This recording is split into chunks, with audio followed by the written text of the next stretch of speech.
দেখি ভবিষ্যতে কি হই, কিন্তু নায়িকা অ্যাক্ট্রেস হওয়ার আগে আমাকে একটা ভালো মানুষ হতে হবে। ইমোশন যে জিনিসটা মানে ইমোশনাল ক্যারেক্টারটা আমাকে বেশি স্যুট করে। যেমন হচ্ছে লাইক ইমোশনাল সিনগুলো আমি মানে তাড়াতাড়ি টিয়ার আপ করে ফেলতে পারি। এটা হচ্ছে আমার একটা পাওয়ার একটা পয়েন্ট, যেটা হচ্ছে আমি তাড়াতাড়ি করতে পারি। মানে মানে হচ্ছে খুবই স্যাড সিনগুলা আমি হচ্ছে সব তাড়াতাড়ি ক্যাচ আপ করে ফেলতে পারি। তো এটা আমার একটা প্লাস পয়েন্ট। আমরা মাঝে মাঝে কথা বলার সময় আমরা ভুল করেই ফেলতে পারি। অ্যাজ আমি শিখছি আর আমি হচ্ছে মিডিয়ার সামনে যে কথা বলছি, হ্যাঁ আমি ভুল করেছি, আর বাচ্চা মানুষ তো ভুল হতেই পারে।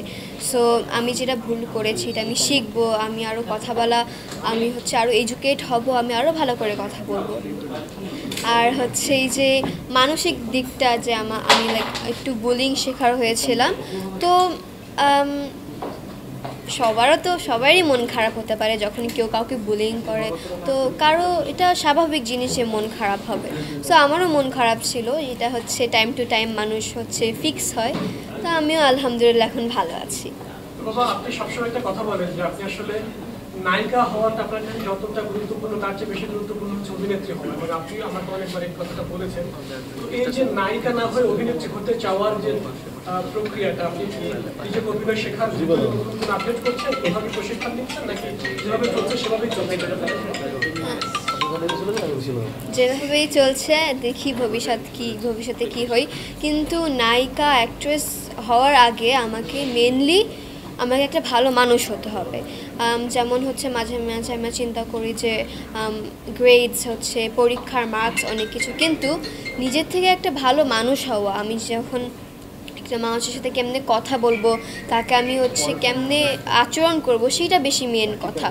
অ্যাকচুয়ালি আমাদের মানুষের সামনে যেমনি আমরা বিহেভিয়ারটা করি, সেটা কিন্তু ভালো করে না করলে আমাদের অ্যাকচুয়ালি নিজের যে দামটা থাকে না। সো আমি মেনলি যেটা হতে চাই, একটি ভালো মানুষ, সবাইকে হেল্প করব। যখন আমি বড় হই, আমার ইনশাল্লাহ ক্ষমতা হলে আমি সবাইকে হেল্প করব। আর হচ্ছে অভিনেত্রীতে আমি মানে সবারই ছিল যে না আমি একটি অ্যাক্ট্রেস হব, বড় হয়ে নায়িকা হব, কিন্তু থাকে না টাইমের পর এক মানুষের একটি চেঞ্জ আসে, মানুষের মানে ইচ্ছাটাও চেঞ্জ হয়। সো আমারও এখন চিন্তা হয়েছে যে আমি অ্যাকচুয়ালি যদি ভালো কাজ পাই তাহলে আমি ভালো কাজ করব। কাজ অনেক আসে, কিন্তু আমার মনের মতন different character, different action, income আমি দেখে পাইনি। সো যখন ভালো কাজ আসবে তো অবশ্যই আমি কাজ করব আর আমার সবচেয়ে বেস্ট ট্রাই করব। আচ্ছা, মাঝে আপনাকে একটা মন্তব্য নিয়ে আপনার একজন সহকর্মী শিশু শিল্পী আরেকজন, তার সঙ্গে একটা ভুল বোঝাবুঝি হয়েছিল, আপনার নানা ধরনের ফেসবুক স্ট্যাটাস পাল্টা স্ট্যাটাস দিয়েছেন। তো এখন যেহেতু আমরা অনেক গণমাধ্যমে এখানে আছি, তো সেই বিষয়টা নিয়ে কি আপনার আর নতুন করে কিছু বলার আছে কিনা ভুল বোঝাবুঝি অবসানের ক্ষেত্রে? এটা হয়ে গিয়েছে মাসখানেক আগে, সো এটা তো আর টেনে আনা লাগবে না। ওটা যেহেতু শেষ হয়ে গিয়েছে দেন শেষ হয়ে যাক, কারণ যে এটা টেনে তো আরও বড় কিছু বানানো লাগবে না। সো এটা নিয়ে আর কিছু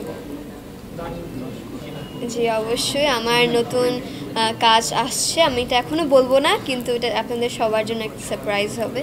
সো আমি কাজ করছি, আর আমার ছায়া যে মুভিটি সেটা হচ্ছে খুব শীঘ্রই রিলিজ হবে। সো ওটার জন্য আমি হচ্ছে মেইনলি বেশি এক্সাইটেড। সো যেহেতু আমার ফাইনাল টার্মস চলছে আর হচ্ছে ভালো কাজ বেছে আমি করছি, আনজারের সাথে আমি কাজটি চালিয়ে যাচ্ছি, আর হচ্ছে হাওয়া রুফটপ রেস্টুরেন্টের সাথেও আমি কাজটি চালিয়ে যাচ্ছি। সো ভবিষ্যতে আরও কাজ পেলে মানে কাজ আসলে ভালো কাজ থাকলে আমি আপনাদের সবাইকে বলবো। একজন শিল্পীর কাজের ক্ষেত্রে আলাদা একটা পছন্দ থাকে, একটা জনপ্রিয়। আপনি যখন আরো বড় হবেন এই বিষয়টা তখন যদি প্রশ্ন করতে আমার ভালো হতো, কিন্তু এখন কিন্তু আপনি একটা পর্যায়ে গেছেন, অনেকদিন ধরে মিডিয়াতে কাজ করছেন। কোন ধরনের অভিনয় বা কোন ধরনের চরিত্র আপনাকে বেশি টানে, কোন ধরনের কাজ আপনি বেশি করতে চান? আমি যেহেতু হাওয়া মুভি নাম কি ছায়া যেহেতু আমি ছায়া মুভিটা করেছি, ডিরেক্টর দেখে বলেছে যে আমি তাড়াতাড়ি ইমোশন যে জিনিসটা মানে ইমোশনাল ক্যারেক্টারটা আমাকে বেশি স্যুট করে। যেমন হচ্ছে লাইক ইমোশনাল সিনগুলো আমি মানে তাড়াতাড়ি টিয়ার আপ করে ফেলতে পারি। এটা হচ্ছে আমার একটা পাওয়ার একটা পয়েন্ট, যেটা হচ্ছে আমি তাড়াতাড়ি করতে পারি।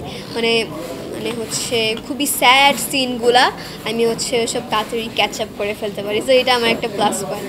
সো ডিরেক্টররা বলে যে আমাকে হচ্ছে বেশি একটু ইমোশনাল ক্যারেক্টারে স্যুট করে, বিকজ ওটা আমি ভালো করে করতে পারি। সো ভবিষ্যতে যদি আরও ডিফারেন্ট ক্যারেক্টার পাই সেটাও আমি ট্রাই করব। আর ডিফারেন্ট ক্যারেক্টার করতেও আমার নিজেও ভালো লাগে, যেহেতু আমি একটি 70 বছরের একটি ক্যারেক্টার করেছিলাম, আমি বুড়ো সেজেছিলাম। তো ডিফারেন্ট ক্যারেক্টার করতে আমার নিজেরও ভালো লাগে, নিজের অভিজ্ঞতাও হয়।